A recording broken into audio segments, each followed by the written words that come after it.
Hi అండి. ఈరోజు Thursday కదా! సో, అందుకని నేను బాబా టెంపుల్‌కి వెళ్తున్నానండి. నేను నా ఫ్రెండ్ ఇద్దరం కలిసి స్కూటీలో బాబా టెంపుల్‌కి వెళ్తున్నామండి.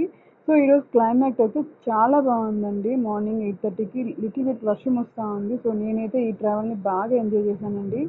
సో, కొంత దూరం ట్రావెల్ చాలా బాగా జరిగిందండి బైక్‌లో. అంతా బాగా ఎంజాయ్ చేస్తా వెళ్ళాం మేమిద్దరము. సో, తర్వాత సిగ్నల్ పాయింట్ దగ్గర సిగ్నల్ పడింది. సో, సిగ్నల్ దగ్గర కాసేపు స్ట్రక్ అయ్యామండి.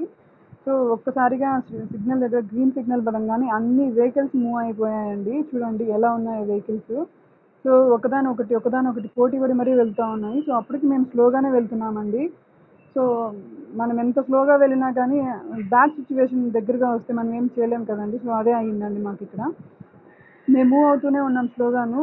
కరెక్ట్‌గా టెంపుల్ దగ్గరికి వచ్చేసరికి వచ్చేసాము అన్నసరికి సో, చూడండి వెహికల్ బై వెహికల్ వెనక ఉన్నినియి. సో, అది దాని వెనకనే మేము ఫాలో అయ్యామండి. సో, ఇక్కడ వచ్చేసరికి సడెన్‌గా మాకు బస్ దగ్గరికొచ్చేసరికి ఒక స్కూటీ అడ్డమొచ్చింది. సో, దాన్ని కూడా తప్పించుకొని బస్ పక్కకెళ్తే రైట్‌లో ఉన్న బస్సు కూడా మూవ్ అయిందండి. 2 బస్సుల మధ్యలో మేమున్నామండి. అసలు ఏం జరిగిందో